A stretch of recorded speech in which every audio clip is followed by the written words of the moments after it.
आज हम नॉवल के एपिसोड पढ़ेंगे एटीट्यूड नफरत से बढ़ी इश्क की इंतहा बाय मतीहा शाह।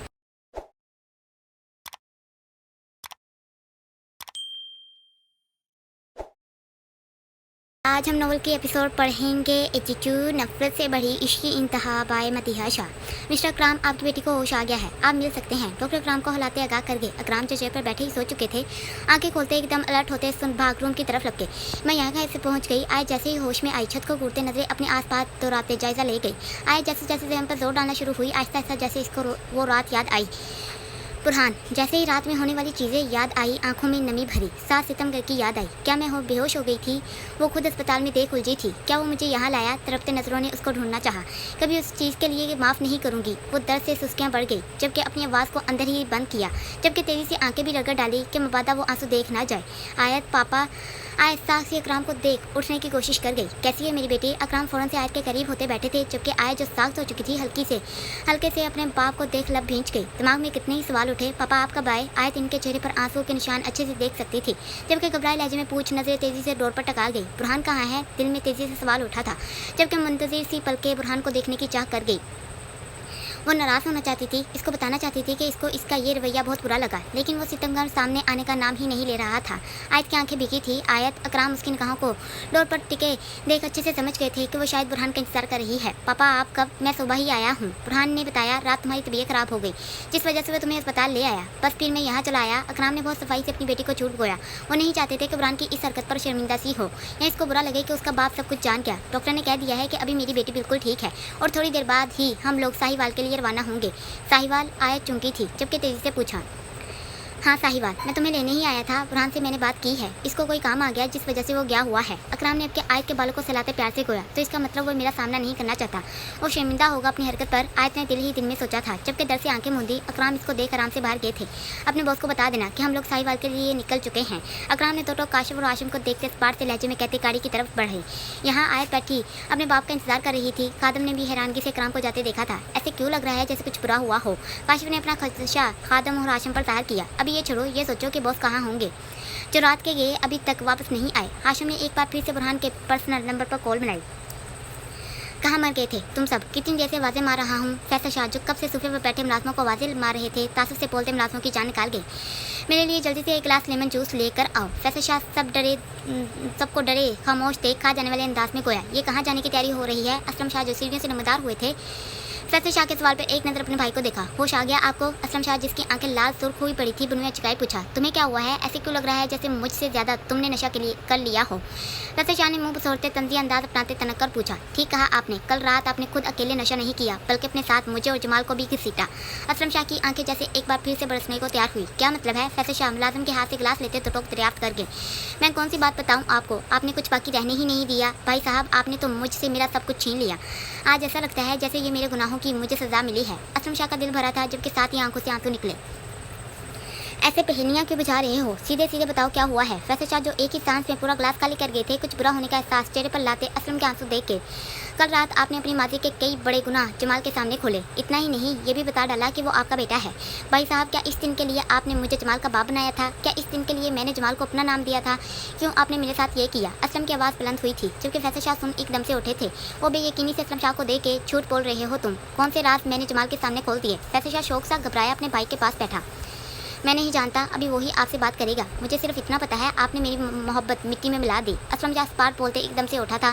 आपको बहुत दुख लगा था ना कि जन्नत कोठा ख़त्म हो गया? अभी आप देखें क्या गिरता है।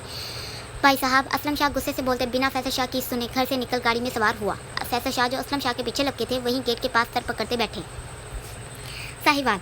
आयत को साहिवाल आए हुए 2 दिन हो गए थे। ना उसने बुरहान को कॉल की थी और ना ही बुरहान की कोई कॉल मैसेज आया था। वो अभी नहा कर आई ही थी। बालों को टॉवल से निकालते आईने के सामने खड़ी हुई। तभी आयत ने अपना चेहरा देखा था, जिस पर एक अलग ही किस्म की उदासी तारी हुई नजर आई। वो धीरे से खुद के गालों को छूते गौर से देख गई, जिस पर बुरहान के हाथों के निशान अभी तक हल्के से मौजूद थे।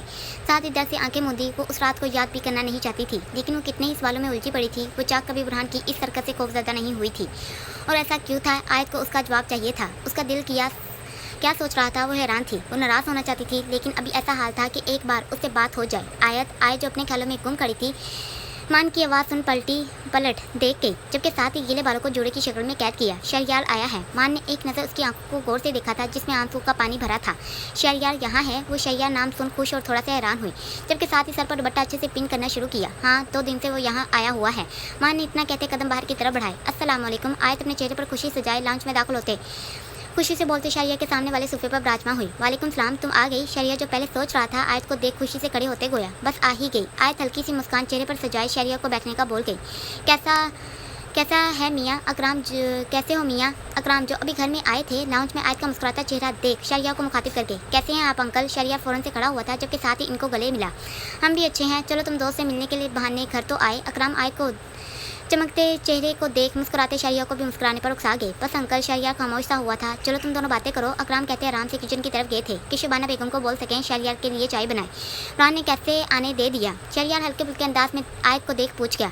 बंदा हर वक्त तो किसी को कैद करने से रहा, इसको कुछ काम थे, बस मैंने सोचा क्यों ना यहाँ की खबर ले ली जाए। आयत हल्के फुल्के अंदाज में शहरिया से बोलते मुश्किल से मुस्कुराई। तुम यहाँ कैसे? अब के आयत ने संजीदगी से शहरियार का चेहरा देखा था, जो कुछ परेशानी से भरा नजर आ रहा था। बस कभी कभी उदासी बढ़ जाती है। शहरिया ने सद आप भरी थी। क्या हुआ? सब कुछ ठीक है? तुम मुझे कुछ परेशान नजर आ रहे हो। घर में आंटी लोग कैसे हैं? आयत ने एक ही फिक्र से सारे सवाल कर डाले। रिलैक्स आयत, घर में अल्हम्दुलिल्लाह सब ठीक है। मैं तो बस काम की बात कर रहा था। शहरिया ने फ़ौरन से इसको आगाह किया था, चूँकि उसका चेहरा भी परेशान हुआ था। माशाल्लाह, आयत ने जल्दी से गोया। काम की फिक्र ज़्यादा सर पर सवार मत किया करो। कितनी बार कहा है, ये काम आते और जाते हैं। आयत ने अब के उसको हल्के फुल्के लहजे में कहा तो वो मुस्कुरा दिया। आशी से बात हुई। शहरिया ने अब के धीरे से आयत को काम की तरफ मतवज्जा करना चाहा। शहरिया बहुत खुश हुआ था जब इसको पता चला कि आयत मीरपुर से साहिवाल पहुंच चुकी है। शहरिया को लगा था अब आशी का दिमाग ठिकाने पर आ जाएगा। नहीं, मेरी तो अभी किसी से भी कोई बात नहीं हुई। आयत ने सर नाम में हिलाते शहरियार को देखा। आशी तुमसे मिलने यहाँ नहीं आई? शहरियार हैरान हुआ था। एक मिनट, आशी यहाँ है? आयत भी हैरानगी से भरे असरात ज़ाहिर कर गई। हाँ बेटा, आशी तो यहाँ है। पिछले 1 माह से वो यहाँ आई हुई है। माशाल्लाह से उसकी अगले माह शादी है। फरहान ने तुम्हें बताया नहीं? मैंने तो कहा था कि तुम्हें यहाँ से बता दे। शबाना बेगम जो चाय और फ्रूट केक लाई थी शहरिया के सामने रखते, साथ ही इसको प्यार देते आयत से बोली, आशी की शादी? आयत की आंखें हैरानगी से फैली, जबकि अब के पास शहरियार को देखा। ये सब कुछ अचानक से कैसे हो गया? आयत तो सदमे से हैरान होती शहरिया को पूछ गई। मुझे नहीं पता। शहरिया ने फ़ौरन से नजरें चुराई थी। बस जब तुम मीरपुर में बुरहान भाई के साथ मसरूफ़ थी तभी ये सब कुछ हुआ। ईमान आहिस्ता आहिस्ता से चलती लाउंज में दाखिल होती, सलाम करते, साथ ही आयत के सवाल का जवाब दे गई। ध्यान से बेटा। शबाना ने ईमान का हाथ पकड़ते इसको आराम से सोफे पर बिठाया। ईमान आयत से उसी दिन मिल चुकी थी जिस दिन वो साहिवाल पहुंची थी। अभी वो शाह हाउस में से आई थी हमीदा बेगम के पास से, ताकि 1 हफ्ते तक आयत के साथ आयत के घर पर रह सके। क्या हुआ तुझे? ऐसे मुँह क्यों लटकाया हुआ है? हूर जो अभी अपनी क्लास लेते फारिग हुई थी, सर को सीढ़ियों पर बैठे देख हाथ में पकड़ी बॉक्स हल्के से उसके सर पर मारते धड़ल्ले से साथ ही बैठी। तुम्हारी दोस्त अनार तो यूं ही आती है, उसकी बहन क्यों नहीं आती? सर ने हूर का मारना इग्नोर करते वजह पूछी। मुझे क्या पता, मैं कल जाऊंगी। हूर ने जल्दी से जर के बाजू में हाथ डालते इसको खुशी से मुस्कुराते देखा। एक बात बताओ? जर ने सोचते अब के हूर को देखते पूछा। हाँ बताओ। हूर जर को अपने साथ उठाते आराम से चलना शुरू हुई थी। जब मेरी आखिरी बार प्रीशा से बात हुई थी तब उसका बाप लेने के लिए इसको आया था। इस शख्स को देखकर मुझे लगा मैं जानता हूँ। मैंने इसको पहले कहीं देखा था, लेकिन मुझे याद नहीं आ रहा कि मैंने इसको कहाँ देखा है। तुम कभी इनके वाले से मिली हो? जन ने आराम से बोलते अब के हूर को पूछा। नहीं, मेरी कभी मुलाकात नहीं हुई। चलो मैं कल इनसे मिल लूँगी, फिर देखती हूँ ऐसी भी क्या खास बात थी इनमें जो वो तुम्हें देखे से लगे। हूर ने हल्के फुल्के अंदाज में कहते जर को बेफिक्र किया तो वो मुस्कुराते उसके साथ कैंटीन की तरफ गया। मुझे बुरहान सर कुछ ठीक नहीं लग रहे। हाशिम बुरहान को सिगरेट पीते देख काशिफ से सरगोशी कर गया। खादम जो पास ही बैठा हुआ था हाशिम की बात पर कान खड़े करते सामने ही अपने मालिक को देखा। क्या इसकी वजह आयत मैम है? काशिफ ने सरसी सा बुरहान को देखते वापस हाशिम से पूछा। हो भी सकता है और नहीं भी। हाशिम उलझा था। मुझे यही वजह लग रही है कि आयत बीबी ऐसे अचानक से मिले बिना चले जाने पर साई खफा है। खादम जो दूसरी तरफ मुँह किए बैठा था एकदम से हाशिम और काशिफ की तरफ मुड़ते दोनों को डरा गया। मुझे तो एक बड़ी वजह आयत मैम के पापा भी लग रहे हैं। काशिफ ने धीरे से खादम और हाशिम से सरगोशी की।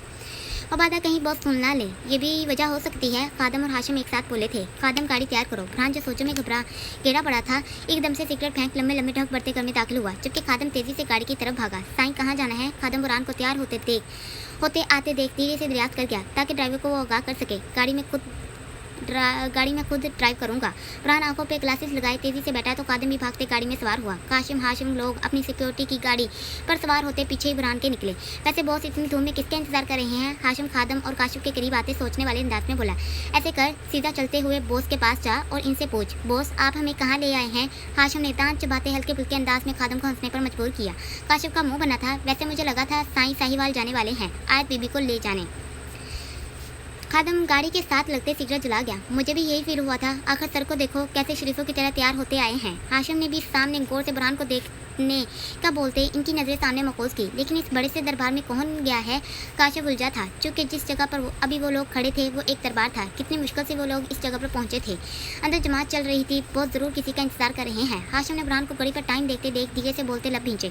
अस्सलाम वालेकुम। बुरहान जो कब से बुजुर्ग का इंतजार कर रहा था, इनको दरबार से निकलते देख तेजी से इनके रास्ते में हाइल होते बुरहान जो कब से बुजुर्ग का इंतजार कर रहा था, इनको दरबार से निकलते देख तेजी से इनके रास्ते में हाइल होते सलाम पेश किया। वालेकुम सलाम रहमतुल्लाहि व बरकातुहू। बुजुर्ग अपने चाहने वालों को बुरहान से दूर हटने का इशारा करते मुस्कुराते सलाम का जवाब देके, मुझे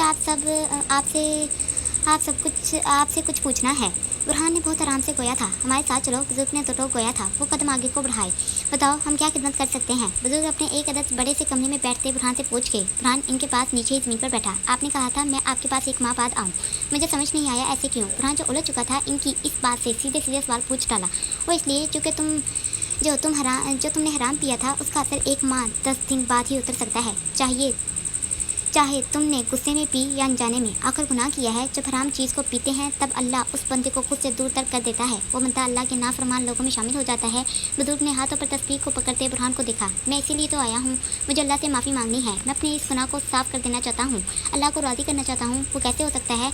क्या अल्लाह मुझे माफ़ कर देगा? बुरहान का दिल पूरी तरह डरा सहमा बुजुर्ग को अंदर से खुश कर गया। जब हम बंदे अपने अल्लाह की तरफ लौट जाने का इरादा कर लेते हैं या फिर अगर माफ़ी मांगने का तय कर लेते हैं तो अल्लाह अपने उस बंदे की माफ़ी सुनने का मुंतज़िर हो जाता है। हमारा रब तो तुम्हारी नीयत करने से ही राज़ी हो जाता है।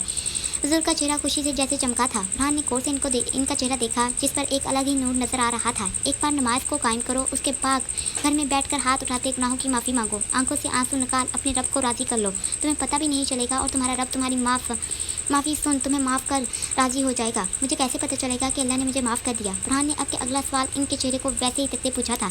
जब रब अपने बंदे से राज़ी हो जाता है तो उसके दिल में नूर भर देता है। अल्लाह अपने बंदे की मनपसंद हर ख्वाहिश जो जायज़ हो पूरी कर देता है। तुम्हें खुद अपने रब का इशारा मिल जाएगा और तुम उस इशारे से समझ जाओगे कि तुम्हारे रब ने तुम्हें माफ़ कर दिया है। तुम्हारी हर दुआ कबूल होगी, तुम्हारी हर ख्वाहिश खुद ब खुद पूरी होगी।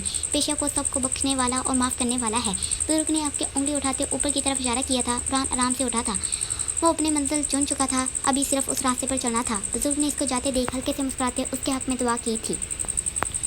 साहिवाल, आशी तो पागल हो गई है, ये क्या बोल रही है? आए तो आशी से वैलेंटाइन डे वाला तमाशा सुन साक से ही हो जाती है। मुझे यकीन नहीं आ रहा शैया ने ऐसे कहा, वो भी तुमसे।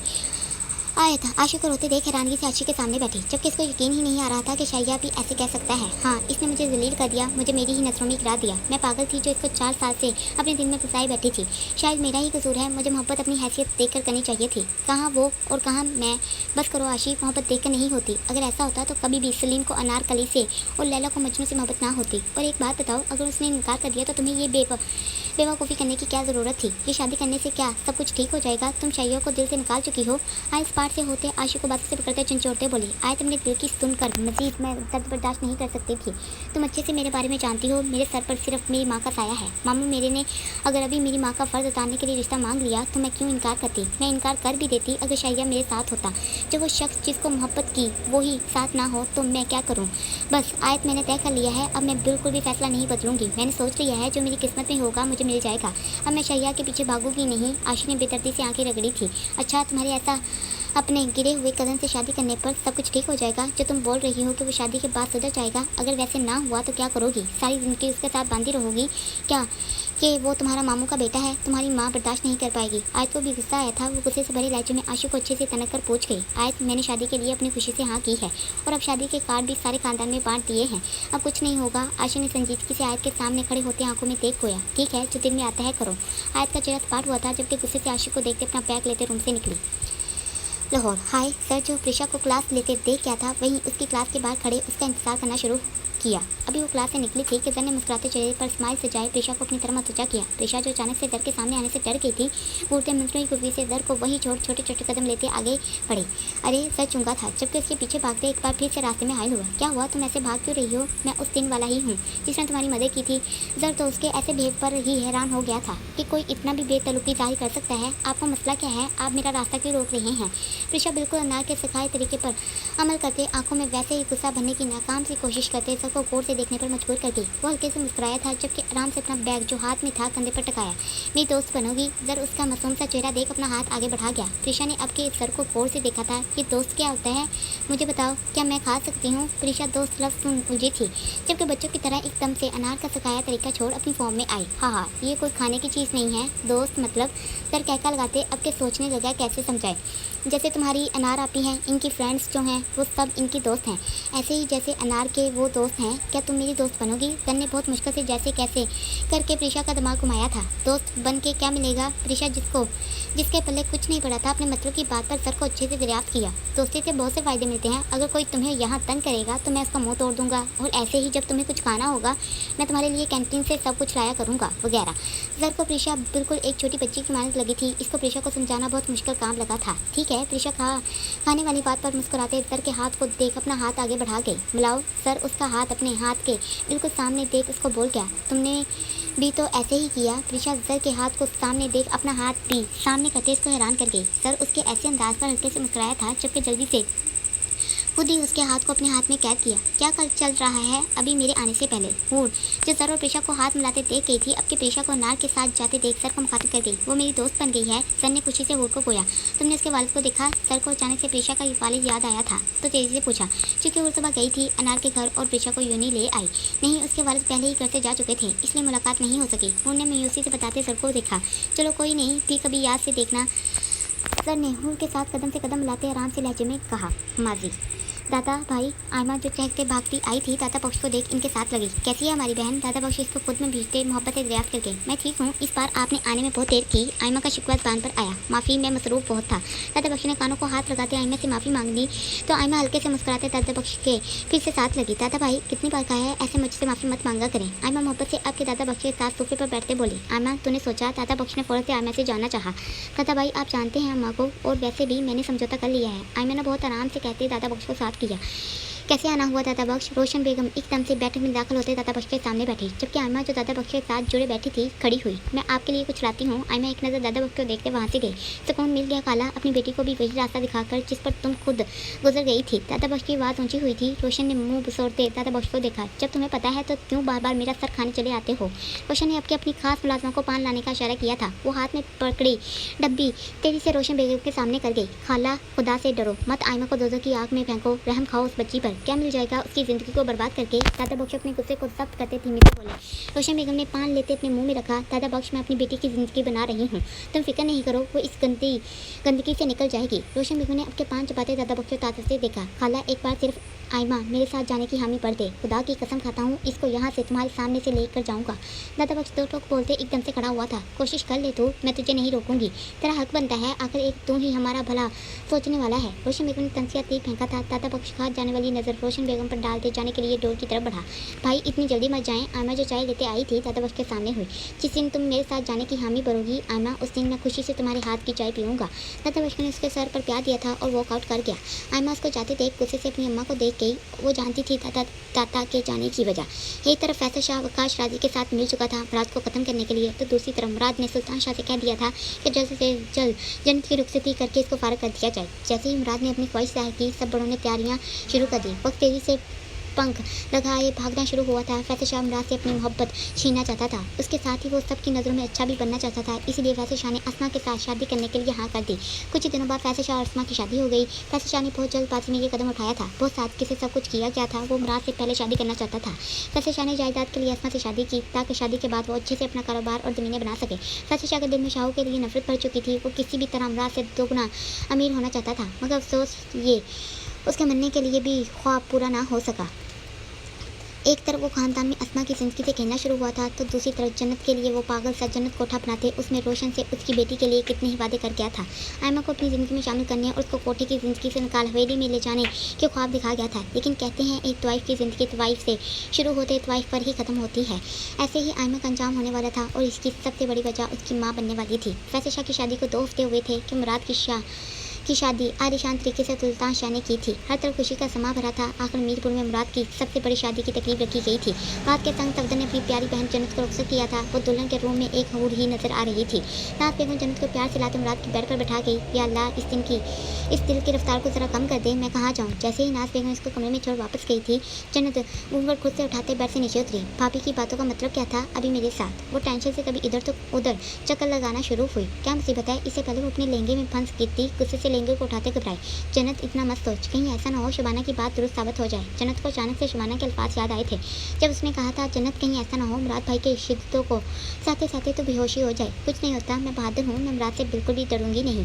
जन्नत जो रूम में अकेली थी, खुद से बड़बड़ाते बहाते बनने का आसम जैसे याद किया था। रूम में पुल कौन बनाता है? जन्नत जो अपनी सोचों से बाहर निकलना चाहती थी। ये लाइट्स को क्या हो गया? जन्नत जो अभी वैसे ही खड़ी हुई थी, अचानक से सब लाइट्स के ऑफ होने पर घबराई। नाज भाभी। इससे पहले जन्नत डरते नाज भाभी को जोरों से आवाज़ देते बुलाती। जन्नत डरते नाज भाभी को जोरों से आवाज़ देते बुलाती। मुराद जो लाइट्स के ऑफ होते ही रूम में दाखिल हुआ था, उसके बाद उसके लबों पर अपना हाथ रखते मुंह में दबा गया। जन्नत ने डरते मुराद की कमीज़ को जकड़ा। खामोश, आवाज़ मत करना। मुराद ने बहुत आराम से जन्नत के चेहरे पर फ़ोन की टॉर्च करते टकाई। आराम से मेरे साथ चलो। मुराद ने मजबूती से जन्नत का हाथ थामा था और इसको लेते डोर की तरफ बढ़ा। जन्नत जो अंधेरे की वजह से बहुत डर चुकी थी, डर से मुराद को पूरी तरह जकड़े मुकाबले के संग गाड़ी तक का सफ़र तय किया।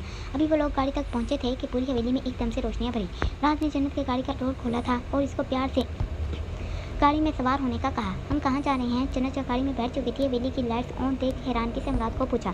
सरप्राइज़ है, वो तो रोक गया था और आराम से गाड़ी को आगे बढ़ाया। ये कौन सी जगह है? मुझे डर लग रहा है, मुझे कोई सरप्राइज़ नहीं देखना। वापस हवेली चलो। जन्नत जो मुराद के कहने पर गाड़ी से निकल बाहर खड़ी हुई थी, डरते वापस से गाड़ी में बैठने की कोशिश की। जन्नत मुराद शाह। मुकाबले ने एकदम से इसको बाजू से पकड़ते खुद के सामने किया। अब तुम मुराद शाह की बीवी हो, मीर मुराद शाह की। वो नापी लोगों पर मीर पर जोर डालते खूनने पर मजबूर कर गया। तुम्हारे चेहरे पर यह खौफतारी बिल्कुल भी नहीं होना चाहिए। चलो। मुराद ने मोहब्बत से उसका हाथ पकड़ते इसको अपनी संग चलने का गोया। वो डरती मरती खौफ को एक तरफ दिल में दबाए मुराद के संग आगे बढ़ी। ये हमारा फार्म हाउस है। मुराद अब के डोर खोले जन्नत को आगे बढ़ने को बोलते साथ ही बता गया, ऐसे ही सीधे चलती जाओ और आगे सीढ़ियों को अबूर करते सामने वाले रूम में जाकर आराम से बैठो, मैं आता हूँ। मुराद दादा बख्श को आते देख जन्नत के कान में सरगोशी माँ अंदाज में बोलते गया। जन्नत जो बोलना चाहती थी, खामोशी से लब खींच अंदर गई। जन्नत जो मुश्किल से अपना भारी लहंगा संभालते रूम तक पहुंची थी। क्या मुसीबत है? जन्नत ने पूरे गुस्से से रूम का डोर खोला था, जबकि साथ ही बोलते बोलते शौक सी रूम को देख मुँह खोल गई। ये वही फार्म हाउस था जहाँ बुरहान आयत और इनके दोस्तों को अपने साथ लाया था और आयत लोगों ने निशाने लगाने का मुकाबला किया था। जन्नत का चेहरा हल्के से मुस्कुराया था। वो धीरे से अपने कदम उठाते रूम में दाखिल हुई। हर तरफ फूलों की एक अलग सी खुशबू फैली उसकी सांसों को महका गई। वो अपने चलते बेड के करीब आई थी। बड़ी सी आलीशान गोल बेड, चारों तरफ जालीदार पर्दे, लाल और वाइट गुलाबों से सजी बेड उसका दिल धड़का गई। उसकी सांसें खुद से ही उलझी थी। नजरों को बेड से भिटाते अब के चमकते पानी को देखा। इतना बड़ा पुल देखते ही मुँह से फिसला, जबकि आंखें भी बड़ी हुई थी। मुझे तो ये अभी छोटा लगता है। मुराद जो जन्नत के पीछे ही आया था, दरवाजे से तेज लगाए जन्नत के अंदाज को देख ऊंची आवाज़ में बोलते उसकी उलझी सांसों को मजीद उलझा गया। जन्नत पलटी थी तभी मुकाबले रूम में दाखिल होते डोर लॉक किया था। जन्नत के हाथ जैसे कांपे। वो तेजी से वापस से पुल की तरफ मुंह फेर गई। अभी क्या होगा? वो खुद से ही सवाल पूछ गई, जबकि दिल किया था यहाँ से भाग जाऊँ। ऐसे नजरें क्यों चुराई जा रही हैं? राज जो उसकी तरफ ही कदम उठा चुका था, पास आते इसको बाजू से पकड़े खुद के हिसार में कैद किया। जन्नत की सांसें तेजी से दिल की धड़कनों को तड़का गई। राज अच्छे से उसकी हालत को समझ गया था, जबकि वो उसकी सांसों को भी सुन सकता था। माशाल्लाह, मेरी दुनिया तो आज जैसे इस दुनिया से कई ज़्यादा खूबसूरत हो गई। रात ने मोहब्बत से जोर लहजे में बोलते जन्नत का झुका चेहरा उंगली की मदद से ऊपर उठाया था। जन्नत ने उड़ती गिरती पलकों से मुकाबल को सरसी सा देखा था। कमरे में पुल कौन बनाता है? जन्नत जब रात की कैसे आज़ाद हो जाना चाहती थी, थोड़ा सा किस्मताते मुकाबले को खुद को छोड़ने की जैसे दरख्वास्त की गई थी। जान निसार, आपके शोहर को पुल से एक अलग ही किस्म की मोहब्बत है। मुराद इसको धीरे से आज़ाद करते के पुल के चमकते पानी को देख मुस्कुराया। पुल से भी मोहब्बत? जन्नत की आंखें हैरानगी से फैली। हाँ, क्यों नहीं? मुराद उसके अंदाज को देख हल्के से मुस्कुराहट कैरी कर गया। तुम ऐसे मत हंसा करो। जन्नत ने थोड़े घूरते मुकाबले के काल को छूने की कोशिश की थी। मुराद उसके अंदाज को देख खुद से करीब हुआ था। क्या इरादा है? वो मायने के इस अंदाज में पूछ गया। जन्नत सरप्राइज से हैरत से आंखें फेर गई। अभी वो क्या जवाब पास करती। मुझे ये बताओ, तुम इतने बड़े पुल में अकेले नहाओगे? ऐसे नहाने से क्या फ़ायदा होगा? ऐसे तो तुम सबको नजर आओगे, जो भी कोई रूम में हुआ। जन्नत मुकाबले के बिल्कुल भी करीब होना नहीं चाहती थी। जो सबक इसको भाभी ने पढ़ाया था वो उसकी जान निकाल रहा था। यहाँ नहाते नहीं। मुराद को जन्नत की बात सुन हंसी छूटी थी। यहाँ मैं स्विमिंग करूँगा। लंदन में भी मेरे रूम में ऐसे ही था। मैं अक्सर लंदन में रात को सोने से पहले स्विमिंग करता था। इसीलिए बाबू को कहा था कि शाहू हवेली में ऐसे कर दें, मगर उन्होंने वहाँ तो कुछ नहीं किया, क्योंकि वह हवेली पुरानी थी। वो तो बाबा के आने से पहले तमीर की गई थी। जब ये फार्म हाउस बनाया तब यहाँ मेरी मर्जी जैसा सब कुछ किया गया। रात पूरे रूम की तरफ इशारा करता जन्नत को अच्छे से वजाहत दे गया। मेरे ख्याल से काफ़ी रूम की बातें हो गई हैं। तुम्हें सिर्फ ये पूल ही नज़र आ रहा है? उस आलीशान सजी बेड पर भी थोड़ा सा तबसरा कर लो। रात को जाने कैसे एहसास हुआ था कि जन्नत उस तरफ जाने से और देखने से गुरेज कर रही है। जन्नत मुकाबिल के जाने से बेड की तरफ इशारा करने पर घबराते नीली आंखें मुराद के चेहरे पर टिकाई। चलो, रात उसकी हालत गैर होते देख मोहब्बत से हाथ थामे बेड की तरफ बढ़ने का गोया। मुझे नहीं जाना। जन्नत ने एकदम से डरते अपना हाथ मुकाबिल के हाथ से खींचा। मतलब? रात हैरान था, शौक हुआ। वो मुझे जन्नत उलझी थी। शायद जिसको एहसास हुआ था वो गलत बोल गई है। कपड़े चेंज करने हैं, वो तेज़ी से बोली थी। इतनी सी बात रात ने तेज़ी से कहते इसको एक बार फिर से अचार में कैद किया। जानती हो, आज की रात हम दोनों की स्पेशल बनाने के लिए तुम्हें हवेली से निकाल यहाँ लाया हूँ। आज की रात सिर्फ हमारी मोहब्बत की भरी रात होने वाली है। मुझे अंदाज़ा नहीं था कि रब मुझ पर इतना मेहरबान हो जाएगा। रात ने मोहब्बत से उसका चेहरा अपने हाथों में बढ़ते जन्नत को खोने पर मजबूर किया। जन्नत शाह, राज शाह की बीवी बन चुकी है। तुम पर सिर्फ मेरा हक है। ये एहसास मुझे किस कदर खुशी देता है मैं तुम्हें बता नहीं सकता। रात ने उसके बोलते मोहब्बत से चूर होंठ जन्नत के माथे पर रखे। जन्नत ने नीली आंखें धड़कते दिल से बंद की थी। उसका दिल एक अलग ही रफ्तार पर धड़कना शुरू हुआ था। वैसे मैं तुम्हें आज की रात बिल्कुल भी सोने देने वाला नहीं। राज शरारत से भरे अंदाज अपनाए मायने खेज हुआ। जन्नत के चेहरे पर जैसे खौफ तारी हुआ था, जबकि शिकवे से भरे अंदाज में मुकाबिल को पूरा। मुझे नहीं तुम्हारे साथ रहना। जन्नत की आंखें भरी थी, जबकि वो मुराद से भागने के लिए तैयार हुई। ऐसे कैसे तुम्हें मेरे साथ नहीं रहना? इससे पहले जन्नत भागती या मुकाबले से दूर हो पाती। रात ने इसको बेसाख्त अपनी गोद में भरा था।